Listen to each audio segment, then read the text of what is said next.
bienvenue dans ce nouveau numéro de Ciné-Scène. Alors, tout d'abord, je tiens à m'excuser parce que la semaine dernière, j'étais pas là et donc je vous ai laissé en tête à tête avec Damien. Vous avez dû bien vous embêter pendant 4 ou 5 minutes.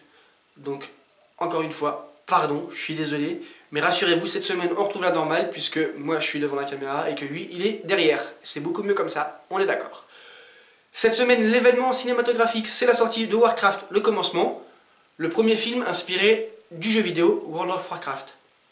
Dans le paisible royaume d'Astaroth, on voit débarquer les hordes de guerriers orques qui décident d'envahir le monde. Pourquoi? Parce que leur propre monde est en pleine désolation et que pour survivre, il leur en faut coloniser un nouveau.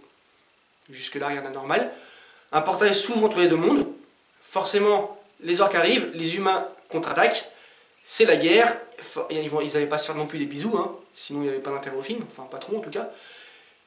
Et du coup, il y a deux personnages qui vont sortir du lot, deux héros qui vont s'affirmer et qui vont un petit peu tenir entre leurs mains le destin des deux univers. À la réalisation de ce film, on retrouve Duncan Jones, connu notamment pour le film Source Code, très bon film, et qui est aussi connu pour être le fils de David Bowie, mais bon, ça c'est accessoire. Duncan Jones est un très grand fan du jeu vidéo, donc on peut s'attendre à un film assez fidèle à l'univers d'origine, ce qui devrait rassurer la plupart d'entre vous qui doivent être un petit peu fans du jeu vidéo aussi, parce que sinon de toute façon vous ne viendrez pas regarder, m'écouter parler du film, donc voilà. Et au casting on retrouve pas mal de têtes pas trop connues. Alors autant les personnages eux sont connus, puisque c'est les personnages phares de la saga, autant les acteurs qui les jouent sont beaucoup moins connus. Notamment dans le rôle d'Anduin Lothar, on va retrouver Travis Fimmel. Voilà, alors il a une belle filmographie, mais par contre c'est des films très peu connus. On retrouve dans le rôle de Durotan le héros orc Toby Kebbell, connu notamment pour les 4 Fantastiques, où il jouait le rôle du Docteur Fatalis. Alors pas les premiers, hein, le dernier là, celui qu'en fait on va pas en parler parce qu'il vaut mieux pas. Voilà, oui, il est connu pour un truc pas très bien, c'est pas rassurant, mais bon, on fait avec. On retrouve Paula Patton dans le rôle de Garona. Excusez-moi, j'ai un peu de mal avec les noms parce que moi je suis pas un très grand fan de Warcraft, donc je fais comme je peux. C'est dans les personnages secondaires qu'on va retrouver des visages un peu plus connus, puisque Dominic Cooper va jouer le rôle du roi Lane Vryn. Dominic Cooper qui est connu notamment pour avoir joué le rôle du jeune Howard Stark dans la saga cinématographique de l'univers Marvel. On retrouvera aussi Clancy Brown.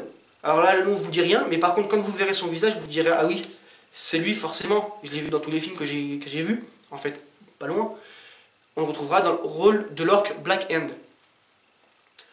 Alors si vous êtes fan si vous ne connaissez pas le jeu vidéo mais que vous êtes fan d'Heroic Fantasy, bien sûr n'hésitez pas à y aller. Alors si vous penchez plus du côté de Game of Thrones, vous allez peut-être être un peu déçu parce que c'est beaucoup moins moyenâgeux et beaucoup plus fantastique, on va dire. Par contre si vous êtes des fans du Seigneur des Anneaux, je pense que vous risquez de prendre votre pied comme à peu près à l'époque du tout premier film de Peter Jackson. Voilà. Comme on est gentil, on va pas oublier nos mamans, puisque dimanche c'est la fête des mères, et que si vous voulez faire plaisir à votre maman en l'emmenant au cinéma, je vous conseille de l'emmener voir Joyeuse fête des mères. Ouais, c'est logique hein, comme truc, on est d'accord. Un casting de rêve, Julia Roberts, Jennifer Aniston, Kate Hudson notamment, il y en a d'autres, mais on va pas tout citer parce que sinon on en aurait pour de plomb. Et cette comédie romantique est réalisée par un maître du genre, Gary Marshall, qui sait ce qu'il fait, puisqu'on lui doit notamment le très connu Pretty Woman, avec Julia Roberts, déjà à l'époque. Sur ces bonnes paroles, je vous dis à la semaine prochaine pour de nouvelles aventures, et d'ici là, même si on a fait Warcraft et pas Star Wars cette semaine, que la force soit avec vous.